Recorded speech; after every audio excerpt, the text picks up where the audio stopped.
Bonjour, bonjour à tous. Ravi de vous retrouver pour poursuivre cette réflexion ensemble autour de cette deuxième journée. On va parler de l'assurance des grands risques. Faut-il construire un nouveau modèle? On en parle tout de suite. Alors effectivement, on poursuit notre discussion pour cet événement 100% digital de la Marae autour de l'assurance des grands risques, thème qui intéresse énormément de gens qui nous suivent ce matin. Un nouveau cycle où l'inversion des rôles entre les entreprises et les États, c'est donc ce dont on va parler dans la prochaine demi-heure avec nos invités que j'accueille ici ce matin. D'abord Oliver Wild, qui nous accueille d'ailleurs, président de l'AMRAE. Bonjour Oliver. Ludovic Subran est avec nous également, chef économiste de l'assureur Allianz. Et nous sommes avec Lionel Corr. Bonjour Lionel Corr, sous-directeur en charge de l'assurance à la Direction générale du Trésor. Peut-être d'abord reposer un peu le contexte avec le macroéconomiste que vous êtes, Ludovic Subran. La crise du Covid-19, bon, on en parle effectivement depuis 2 jours maintenant. Ses conséquences... Seulement 2 jours. Seulement 2 jours, vous avez de la chance. Vous avez de la chance, ouais. Seulement 2 jours avec l'AMRAE pour cet événement digital. Mais oui, on en parle et on y pense et on vit avec depuis 1 an maintenant. Allez, on va sortir le mot qui fait mal. Quel regard vous portez donc a posteriori, même si on est encore dans une phase de gestion de la crise, quel regard vous portez sur la gestion de la crise du Covid-19 ? Je pense que la crise du Covid-19, pour le secteur de l'assurance, a rappelé, et pour les grands risques, que les événements probabilistes, systémiques et sévères arrivent. Il y a 1 an, on était au même endroit, on était à Deauville, c'était le bon temps, mais on parlait des risques climatiques, des risques cyber et comment on partageait les rôles entre assureurs, États, sur la gestion de ces grands risques. Je crois que cette crise a révélé, et d'ailleurs dans le baromètre que Allianz fait chaque année sur les grands risques, on voit que les risques y reviennent, alors qu'avant ils étaient 15e, 16e.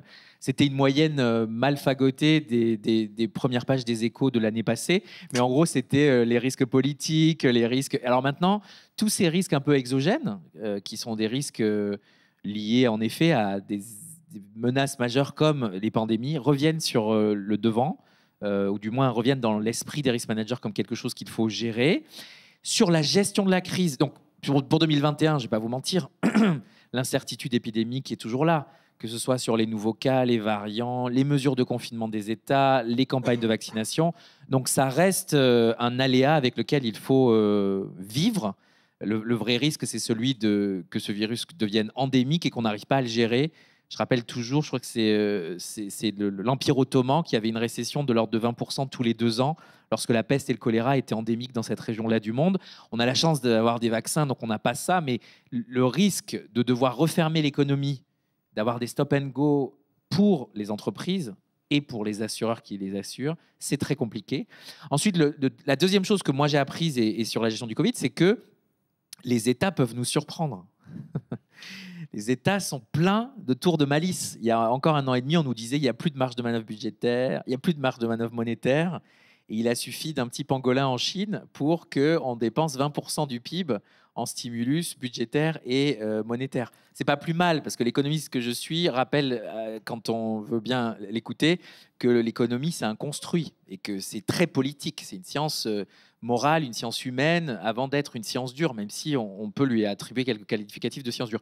Et ça veut dire quoi? Ça veut dire qu'en 2021, et ça se voit d'ailleurs dans le baromètre d'Alliance Global Corporate Specialty, AGCS, les risques autour de la politique publique, que ce soit les conditions initiales dans lesquelles on évolue, des taux durablement bas, des États très omniprésents dans la vie des affaires, dans certains secteurs, puisqu'ils ont fait comme une avance sur dividende sur le secteur de l'hôtellerie, de la restauration, de la distribution, du transport aérien, tous ces secteurs confinés, ces secteurs punis par la crise.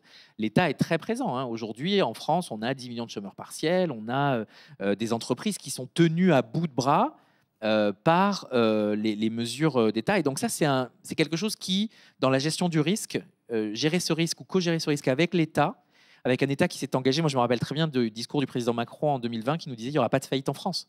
Il a eu un peu raison, c'est-à-dire en France, en 2020, il y a eu moitié moins de faillites qu'une année normale. Et la question de comment on débranche ces aides et comment on revient à une économie normale, c'est un vrai sujet. Et c'est un sujet qui reste au cœur des préoccupations. Et derrière ces politiques budgétaires, ces politiques monétaires, il y a aussi les politiques réglementaires. Après chaque crise, et j'imagine que vous le vivez tous dans vos groupes, il y a un moment où on est un peu perdu, et puis après, il y a un moment où le siège reprend le pouvoir. Et ben, c'est un peu le risque qu'on voit dans le secteur, dans les secteurs qui sont touchés ou qui sont acteurs de la prévention de la crise. On a tous peur d'un retour de bâton réglementaire. On a tous peur que l'État ait du mal à se sortir de la vie des affaires et du coup régule ou surrégule. Et dans le secteur des assurances en particulier, c'est une menace que nos assurés et nos collaborateurs nous mentionnent. Plein de questions adressées peut-être à Lionel Corre dans le propos de Ludovic Subran. D'abord, effectivement, cette prise en charge, cette perfusion là, mise en place par l'État très rapidement, finalement, que vous saluez, hein, qu'on salue tous, cette réactivité de l'État dans le soutien à certains secteurs économiques quasiment condamnés si vous n'aviez pas été là. Et puis, deuxième étape, comment retirer cette perfusion sans finalement faire tomber ce jeu de cartes incroyable que Ludovic décrivait? Oui, il y aura effectivement deux phases. Jusqu'aujourd'hui, c'était la gestion de crise. Alors, on n'en est pas complètement sorti, effectivement, pour être honnête, qui consistait finalement à injecter des liquidités, finalement de façon assez massive et de façon pas trop sélective. D'ailleurs, le résultat, c'est qu'il y a effectivement 2 fois moins de faillites qu'une année normale, pour que notre économie tienne. Et qu'on puisse engager ce sur quoi on travaille aujourd'hui, et là pour le coup pour anticiper la phase dans laquelle on n'est pas encore complètement, mais dans laquelle on espère être bientôt, c'est-à-dire la relance. Et tout l'esprit de la relance et tout l'esprit de ce qu'a annoncé le gouvernement, c'est précisément de passer une phase où on donne de la trésorerie aux entreprises de façon assez globale, assez massive, à une phase dans laquelle on renforce les fonds propres des entreprises qui ont de l'avenir. C'est-à-dire vraisemblablement l'essentiel des entreprises, mais il s'agit effectivement de sortir d'une logique de pure trésorerie à une logique dans laquelle on va permettre aux entreprises qui n'auraient pas dû faire faillite avant la crise, qui ont toujours de l'avenir. On peut penser par exemple au secteur du tourisme, un secteur d'avenir dans notre pays, il est massivement soutenu aujourd'hui. Si on ne le faisait pas, on peut penser qu'effectivement on aurait eu un accident majeur sur ce secteur-là. C'est un secteur qui a vocation à rebondir. Donc c'est un secteur qu'on a vocation pour en tout cas en tant que secteur à soutenir. Maintenant, dans ce secteur-là, comme dans les autres secteurs, il y a des entreprises dont le business model est plus ou moins adapté à demain, à l'économie d'aujourd'hui, et c'est ça qu'on va faire. Et donc ça, on va le faire par des injections directes, c'est un certain nombre de plans sectoriels du plan de relance, et puis des outils de fonds propres. J'en citais un, c'est le prêt participatif. C'est-à-dire que c'est un outil qui est quasiment du fonds propre, mais qui est destiné notamment aux PME. Parce qu'aux PME, si on leur dit ouvrez votre capital, là, c'est la relance, et accueillez de nouveaux actionnaires, on n'est pas sûr que ça marche très bien. Enfin, il y a un peu d'acculturation à faire. D'où l'idée d'un produit qui ressemble plus à ce qu'elles ont l'habitude d'avoir, c'est-à-dire un produit de dette. Mais finalement, c'est le dernier remboursé, ça commence à ressembler à du capital. Et ça va être un peu plus sélectif. C'est les banques qui vont faire ce travail-là au regard de projets d'investissement, de projets de développement. Et donc c'est comme ça qu'on veut sortir, changer de phase pour, je ne sais pas s'il s'agit de débrancher la perfusion, enfin, en tout cas il s'agit de façon la plus progressive possible, parce que les outils qu'on a mis en place, comme le prêt garanti par l'État par exemple, c'est un outil qui par construction va se débrancher progressivement, et c'est bien. C'est-à-dire que c'est un outil, progressivement, les entreprises vont devoir rembourser ce prêt, vont se poser la question de savoir s'il ne faut pas passer à un autre outil, et c'est comme ça qu'on veut accompagner l'économie. Alors, il y a deux questions. Il y a la question peut-être d'un calendrier. Est-ce que vous avez en tête un calendrier? Parce que c'est effectivement important à savoir pour l'ensemble des entreprises et des risk managers qui nous écoutent. Et si j'ai bien compris, donc on est passé du tout trésorerie à une nécessité aujourd'hui de discrimination, sélectivité. Donc ça va être fait uniquement par les banques. Cette étude des dossiers et des boîtes sur lesquelles on peut miser encore.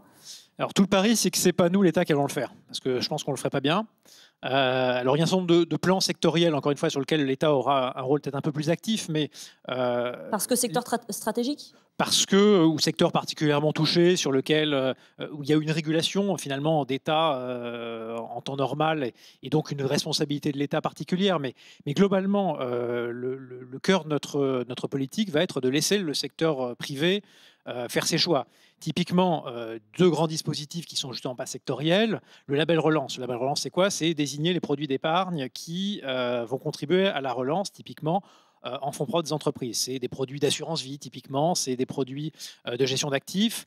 Nous, on a mis un cahier des charges, mais ensuite, ce sont les gestionnaires d'actifs, les fonds d'investissement, les assureurs qui vont lancer ou non des fonds qui respectent ce cahier des charges. Et ce n'est pas nous qui allons faire les investissements.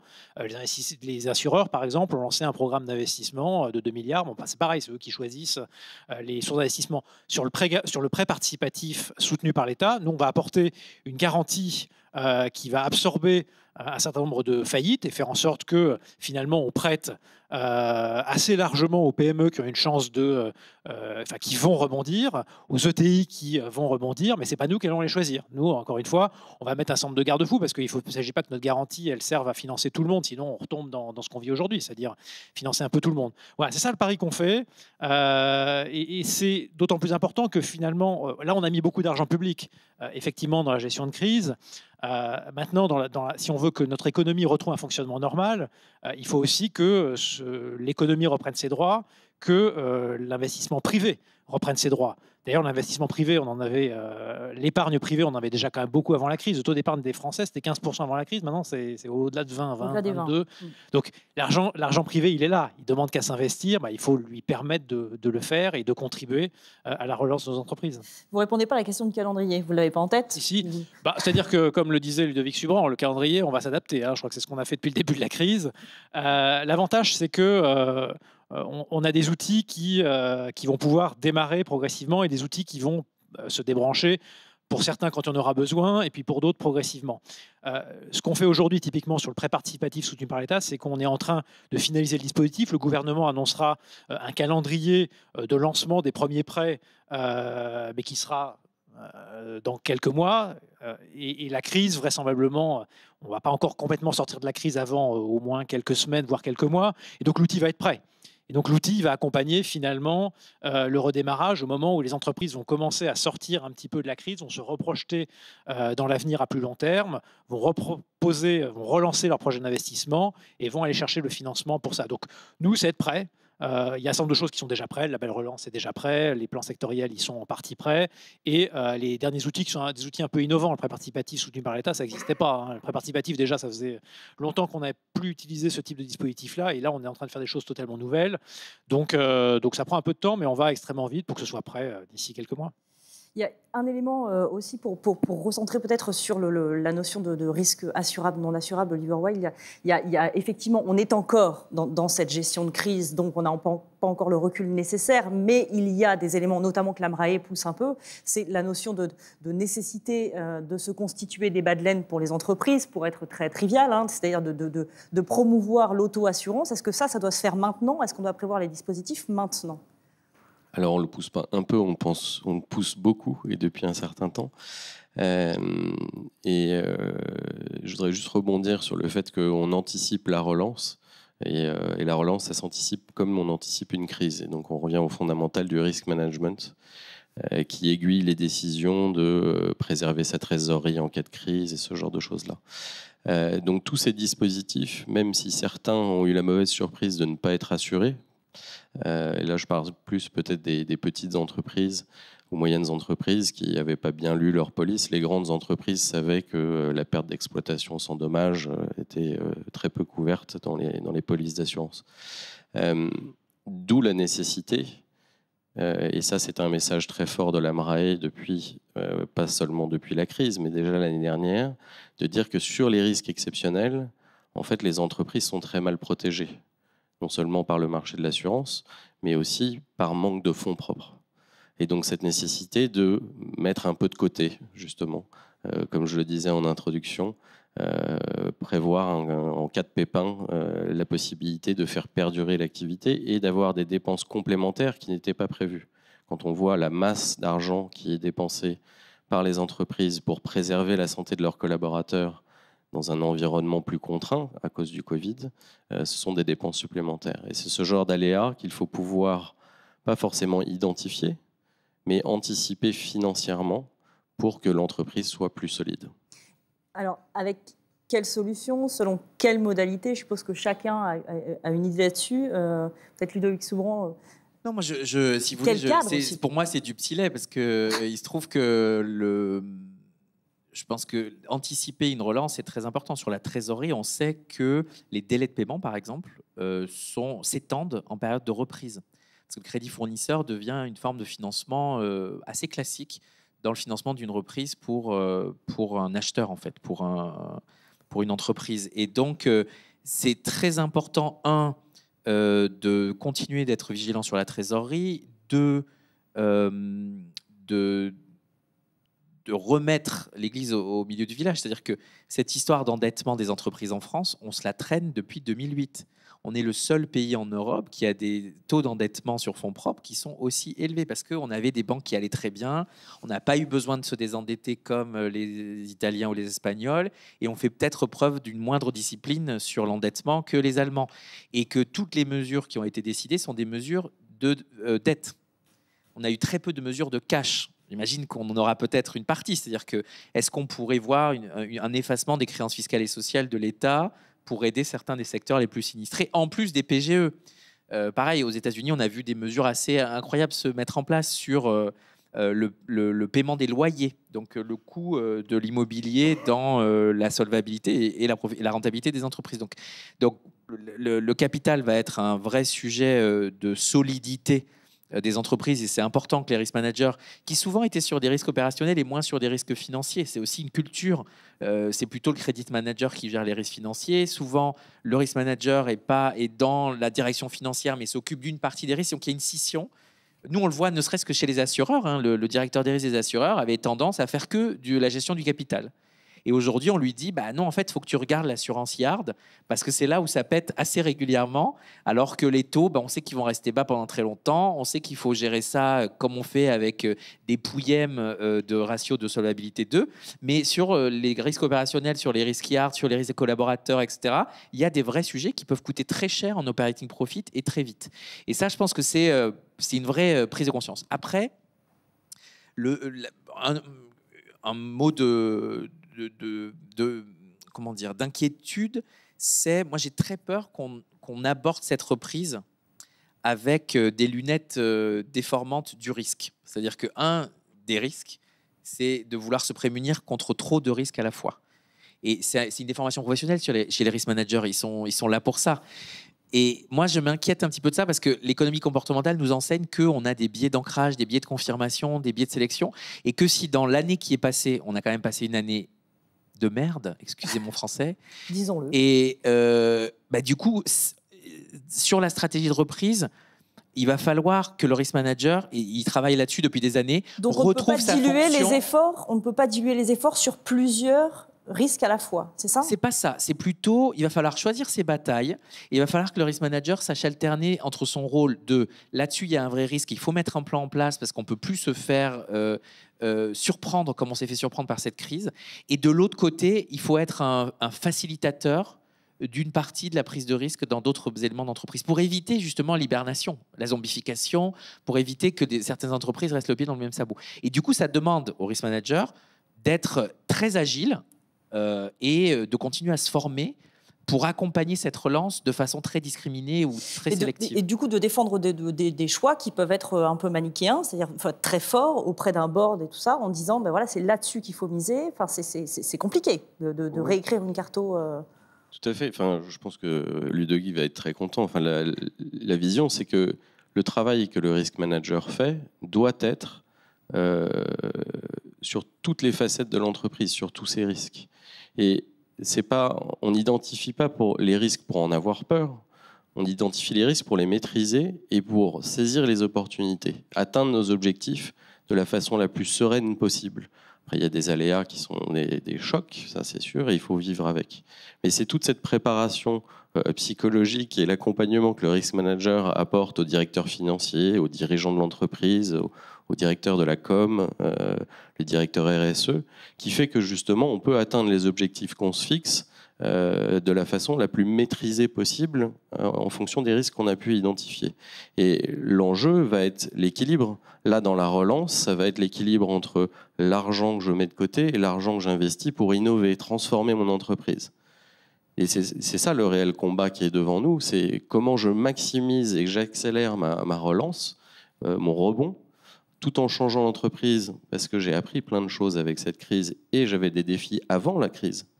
Et donc, je dois les intégrer et on voit une accélération phénoménale avec cette crise sur des aspects de transformation digitale, par exemple, ou d'innovation, de transformation de l'emploi, parce que l'entreprise ne travaille pas de la même façon, ce genre de choses-là. Et le risk manager est clé dans cette discussion-là.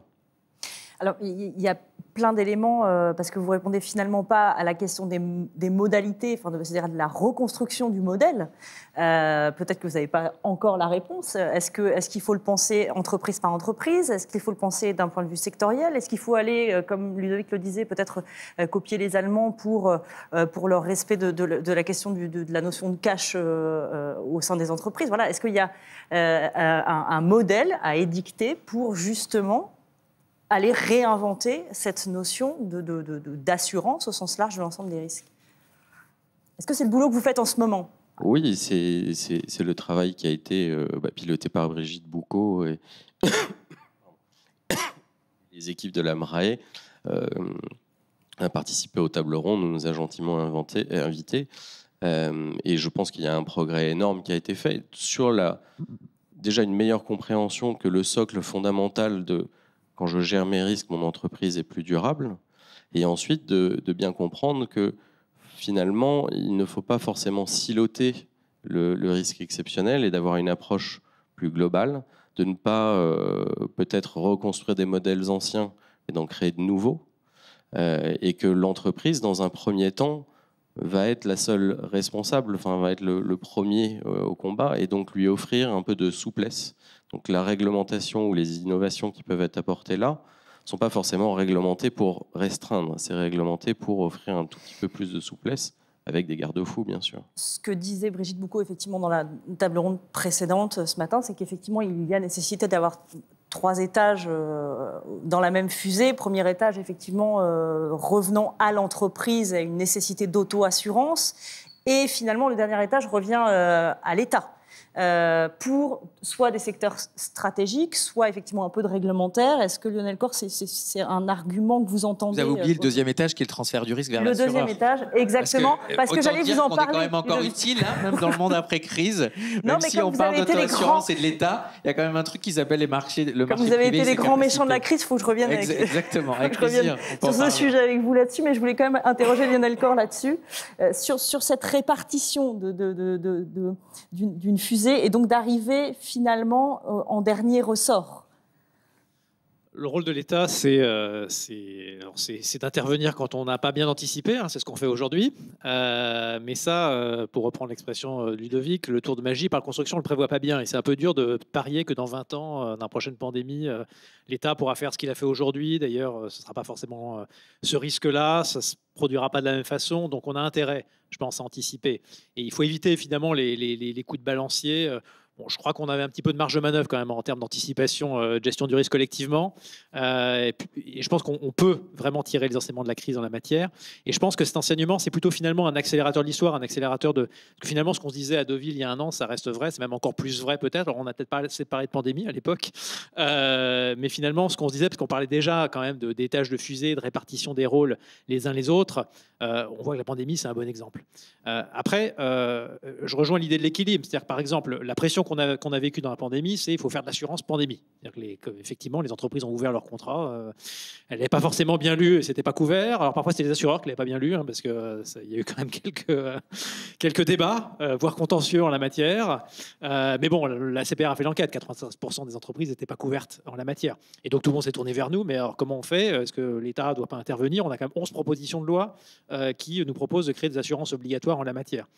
Et ce qu'a annoncé le gouvernement en décembre, c'est qu'on n'allait pas faire ça, justement. Il faut prendre un petit peu de recul. Et finalement, l'intérêt d'avoir une fusée, c'est que tout le monde soit à bord. Et c'est que chacun ait un rôle utile. Et là, typiquement, on s'est rendu compte sur ce risque pandémique. On a consulté les entreprises, on a fait des groupes de travail où la MRAE a été extrêmement active. Et d'ailleurs, finalement, on a suivi ce qui était une intuition assez immédiate finalement de la MRAE, c'est qu'il y a une étape en fait qu'il faut qu'on fasse peut-être avant de faire un grand partenariat type CatNat où on se répartit le risque entre assureurs privés, voire réassureurs privés et puissance publique, qui est développer une première phase de gestion du risque par entreprise et d'auto-assurance. Et c'est ça qu'on a annoncé en décembre.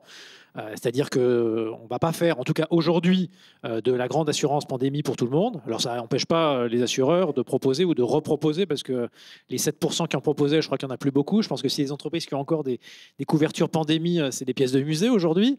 Mais voilà, je pense qu'il ne faut pas insulter l'avenir. C'est des choses qu'on peut réouvrir. Et l'une des façons de le réouvrir, alors c'est déjà peut-être qu'on soit dans un contexte où les entreprises soient peut-être de nouveau prêtes à payer des charges comme des charges d'assurance, et puis qu'on ait un peu plus de recul sur ce qu'on peut prendre, ce qu'on ne peut pas prendre, que les réassureurs, les grands réassureurs mondiaux soient prêts à mettre un petit peu de capacité et qu'on puisse développer quelque chose.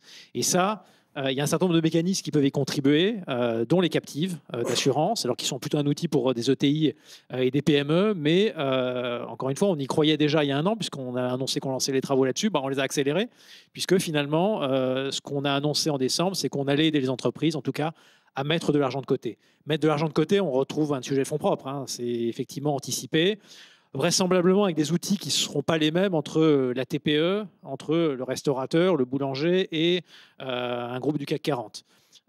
Et en fait, on travaille sur 2 axes aujourd'hui, on pourra s'en dire un mot un peu plus précis. C'est une provision assez simple, finalement, réglementée pour des petites entreprises, quelque chose d'un peu forfaitaire, un peu simple, et qui ne soit pas un grand schéma de réassurance internationale comme peuvent ressembler les captives, donc adapté à ce type de besoin, mais pour des grandes entreprises qui l'ont pour beaucoup déjà commencé, déjà engagé ce travail-là, malheureusement pas forcément en France, ou très minoritairement en France, on va en reparler, et puis aussi des ETI, parce que c'est un outil qui peut être adapté à des ETI qui finalement ont comme beaucoup d'entreprises des besoins finalement assez particuliers. Une captive, c'est quelque chose de beaucoup plus élaboré en la matière, mais qui permet de gérer le risque d'une façon plus adaptée à ce type d'acteurs. C'est effectivement le sujet montant que celui de la captive. Si on reste sur les entreprises, grandes entreprises qui en font déjà, la question du rapatriement en France se pose. Avec quelle fiscalité? Vous avez une réponse là-dessus ou pas? Il ne faut pas qu'on réduise le sujet à un sujet de fiscalité, parce que justement, d'ailleurs, c'est un peu le problème, c'est un peu ce qui a collé à la peau des captives en termes d'image ces dernières années. Nous, le travail qu'on a fait, et on a beaucoup travaillé avec les assureurs et avec l'AMRAE sur ces questions-là, on croit beaucoup à l'intérêt d'une captive, et ce n'est pas un outil de défiscalisation, la captive, c'est vraiment un outil de gestion des risques. C'est ça qui a été construit finalement ces 15 dernières années ou ces 20 dernières années. Il y a une maturité finalement de la gestion de la captive, et cet outil-là, on pense qu'il a vocation à se généraliser. On a une fenêtre d'opportunité aujourd'hui, puisqu'il y a plutôt une contraction. Il y avait déjà une contraction du marché du grand risque quand même pour les entreprises. On en parlait déjà il y a un an, au-delà de la pandémie. Bon, la pandémie n'a rien arrangé. Ce risque-là, il est très difficile, voire impossible à placer aujourd'hui. Et puis les autres sont toujours pas plus faciles à passer. Ça, c'est une opportunité. Les entreprises vont, en 2021, regarder cette question-là. Bon, il se trouve que nous, on y croit. Et donc maintenant, il faut qu'on ait un outil encore plus efficace en France. Alors, c'est possible de faire sa captive en France. D'ailleurs, certaines entreprises le font. Certains adhérents de l'AMRAE ont leur captive en France. Mais il faut qu'on soit plus compétitif pour que ce soit un phénomène massif. Et donc, pour ça, il y a 2 grands sujets, finalement. Il y a un sujet de gestion de la captive, de gouvernance, et puis il y a un sujet fiscal. D'incitation. Sur le sujet, c'est pas tant que l'incitation, que finalement ça fait partie du mode de fonctionnement. Je vais en dire un mot. Alors un mot d'abord, pourquoi nous on y croit à la captive? Parce que c'est un outil qui permet de gérer son risque. En fait, avec le mécanisme assurantiel, un certain nombre de règles d'assurance s'appliquent. Typiquement, il faut faire un certain nombre de rapports. Par construction, il faut l'identifier son risque si on veut le mettre dans la captive. Il faut le gérer. Il faut qu'un certain nombre de dirigeants de l'entreprise en soient responsables. Bref, on l'organise, on le gère, et puis on organise c'est le 2e grand intérêt de la captive, une mutualisation dans le temps. C'est-à-dire qu'à défaut d'avoir une mutualisation spatiale entre entreprises opérées par un assureur ou un grand réassureur mondial entre des grandes régions, l'entreprise, en fait, elle va gérer dans le temps. Et elle va le gérer de façon organisée, pas simplement, on verra les bonnes années pour remettre un peu d'argent de côté. Non, c'est vraiment organisé, c'est provisionné. Et ça, il faut un mécanisme efficace pour le faire. Sur le premier sujet, il faut qu'on ait quelque chose qui soit adapté en même temps à une entreprise. C'est vrai qu'un assureur interne au groupe, c'est-à-dire une captive, ce n'est pas exactement la même chose qu'un assureur de plein exercice qui assure des particuliers ou des entreprises de façon générale. En même temps, on a un cadre d'assurance qui n'est pas totalement entre nos mains au niveau français, c'est Solvabilité 2. Bon, mais l'avantage, c'est que c'est le même aussi au Luxembourg. Donc, en principe, on doit pouvoir savoir faire la même chose qu'au Luxembourg parce que finalement, on a le même cadre de règles. Et là-dessus, d'ailleurs, il y a encore beaucoup d'a priori parce qu'effectivement, peut-être qu'il y a 15 ans, au Luxembourg, les règles de gouvernance étaient peut-être beaucoup plus light. Bon, aujourd'hui, c'est Solvabilité 2 aussi au Luxembourg. Et finalement, on n'est pas très loin. Mais allons au bout de cet exercice-là. C'est la démarche qu'on fait et on l'a fait avec en fait, le superviseur, la CPR, qui s'est déjà organisé d'ailleurs pour traiter des captifs qui sont des objets un tout petit peu particuliers dans son périmètre. Alors simplement, aujourd'hui, il en a 7 à suivre. Donc c'est vite fait, c'est difficile d'avoir un service dédié. Mais si demain, on a une partie des 60 captives françaises qui sont au Luxembourg et puis surtout des nouvelles captives qui se créent à Paris, évidemment, on aura en plus un superviseur qui sera encore plus habitué à ça. Mais ça, finalement, c'est un travail. Et ce travail-là, il est déjà engagé de toute façon pour que ce soit quelque chose parce que ce n'est pas de la loi, ça, à écrire. Hein, c'est fondamentalement un certain nombre de règles, de choix, de doctrines à faire au niveau de la CPR. Et puis le deuxième sujet, il a trait à la fiscalité. Mais en fait, plus généralement, il a trait au fonctionnement des provisions. Parce qu'en fait, ce qu'il faut, c'est que l'entreprise, elle puisse avoir dans sa captive, elle puisse mettre de l'argent sur le long terme. Si au bout d'un an, son argent il est fiscalisé ou qu'il faut qu'elle le sorte, ça ne sert à rien. En tout cas, c'est le cœur de l'intérêt pour nous de la captive qui ne fonctionne pas. Donc il faut qu'elle puisse conserver son argent suffisamment longtemps dans la captive sans être fiscalisée pour que ça ait un vrai intérêt de mutualisation intertemporelle. Il faut aussi qu'elle puisse C'est-à-dire quel timing, par exemple, idéal? Quelle durée idéale? Quelle durée, en fait, ça dépend un peu du risque. Et ça m'amène au deuxième sujet. C'est-à-dire qu'il faut aussi qu'elle puisse y mettre un certain nombre de risques. Parce qu'aujourd'hui, il y a un mécanisme qui s'appelle la provision pour égalisation, qui est une provision assurantielle très classique, mais c'est extrêmement limité en France dans le nombre de risques qu'on peut mettre dedans. Et ce qui marche typiquement au Luxembourg, c'est qu'on peut mettre pas mal de risques dedans. Typiquement, il faut qu'on puisse y mettre, ce qui n'est pas le cas aujourd'hui dans le système français, les pertes d'exploitation. Parce que sinon, je pense qu'on n'aura pas répondu à la question. La perte d'exploitation sans dommage, typiquement en cas de pandémie, il faut qu'on puisse mettre de l'argent dans la captive dedans. Typiquement, tout ce qu'on appelle perte pécuniaire en assurance, il faut qu'on puisse le mettre dans la captive. Donc, la durée, typiquement, c'est quelque chose qu'il faut qu'on calibre, mais il faut qu'on calibre assez loin pour permettre de mettre tous les risques dont on a besoin et sur une durée qui sera vraisemblablement un peu supérieure à ce qu'on peut faire aujourd'hui avec les quelques risques qu'on peut mettre en provision pour égalisation pour permettre d'avoir ça. Donc c'est à ça qu'on travaille et c'est là-dessus qu'on a besoin de continuer d'ailleurs à travailler dans les prochaines semaines avec la MRAE, avec les assureurs d'ailleurs, parce que le gouvernement a appelé les assureurs à contribuer à cette réflexion pour qu'on puisse, nous, Trésor, proposer au gouvernement un mécanisme qui soit désormais présenté au Parlement, parce que fiscalité veut dire loi de finances, Parlement, et donc il faudra aussi convaincre notre Parlement d'aller dans cette voie. Les assureurs, puisqu'ils sont mis autour de la table, merci de nous inviter. Je voulais juste signifier que vous êtes effectivement au milieu de cette fusée et que vous êtes censé faire le lien, finalement, entre l'entreprise et l'État. Est-ce que ce lien a été rompu très clairement pendant la crise? Oui, on a divorcé, oui. Mais... Voilà. Non, je pense pas qu'il a été rompu. Ce qui a été, c'est fascinant. Moi, je ne suis qu'un humble économiste. Hein. Je ne suis pas l'assureur qui vend de la police, mais ce que j'ai trouvé fascinant, c'est la cristallisation des désagréments de cette crise sur le secteur. Les banquiers sont bien meilleurs communicants que nous. On a été très mauvais, en fait. Parce que les banques font n'importe quoi. Maintenant, on les utilise pour tout. On nous explique qu'elles vont faire du quasi-fonds propre. Lionel, tu en parlais tout à l'heure. En 2008, c'était pas la même histoire. Hein. Non, mais exactement. Et vous donc, diriez que ce sont les meilleurs juristes. Non, mais tous les 10 ans, il faut qu'il y ait... C'est le philosophe Girard, tu vois. C'est tous les 10 ans, il faut qu'il y en ait un qui soit un peu le bouc émissaire. Donc là, c'est un peu tombé sur nous. Et c'est vrai que si on refait la chronologie des événements, c'est fascinant. Parce que c'est vrai que pour les risk managers de la MRAE qui sont souvent sur une certaine taille d'entreprise, ils ne voyaient pas la Vierge, quoi. Vous saviez ce qu'il y avait dans les polices sur la pandémie. Pour les plus petites entreprises et pour les assurances résultats d'exploitation, moi, je pense que la leçon pour le secteur, c'est... Parce que la doctrine, ou du moins le message, ça a été... Vous n'avez pas payé de prime, il n'y a pas de garantie, il n'y a pas d'indemnisation. J'ai trouvé ça hyper dur, en fait. J'ai trouvé que c'était très violent à un moment où les gens avaient besoin d'être câlinés virtuellement. Et je pense que la vraie réponse, c'est pour éviter que nous vivions un retour de bâton réglementaire fort de la part de nos superviseurs et de nos régulateurs, c'est le temps de conseil. La vraie solution, c'est de passer encore plus de temps. C'est faire... alors j'espère qu'on ne va pas tomber dans une psychose bancaire où on doit faire 20 000 questionnaires pour ouvrir une assurance vie. ou pour un produit d'épargne. Mais je pense qu'il y a vraiment une question d'expliquer, de simplicité. Nous, chez Allianz, la réponse qu'on a donnée, c'est simplicité, simplicité, simplicité.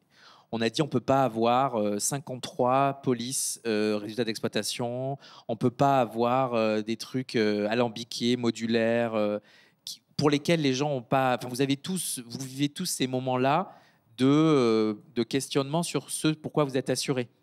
Dans le monde d'avant, dans lequel on allait skier, c'était un vrai sujet. On montait sur les télésièges ou les téléphériques, on se disait, est-ce que je suis assuré pour héliportage si ma carte bancaire... Enfin, moi, travaillant dans l'assurance, j'ai ce type de questions-là. Avant, quand j'étais ingénieur, on me posait la question de réparer la télé. Maintenant, on me dit, tu penses que je suis assuré avec mon American Express pour l'héliportage sur le téléphérique? Bon, c'est anecdotique, mais ça montre une chose, c'est que le secteur de l'assurance doit passer plus de temps à expliquer les tenants, les aboutissants de la police avec les plus petites entreprises. C'est quelque chose qui a trait à la marge et au prix, hein.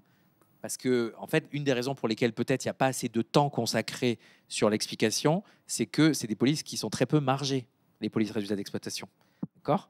Et il n'y a pas de secret, si vous regardez la raison pour laquelle les capacités de marché se réduisent, Lionel, tu en parlais, mais aussi de manière générale, le sujet de est-ce qu'on va réouvrir, est-ce qu'on va de nouveau avoir des assurances pandémie ou des assurances... On a les mêmes sujets sur le cyber, on a les mêmes sujets sur ces grands risques pour lesquels l'empirique est très peu présent. Donc, on ne sait pas vraiment combien ça coûte, combien coûtent les indemnisations et comment on fait marcher l'effet mutualisation inter-entreprise.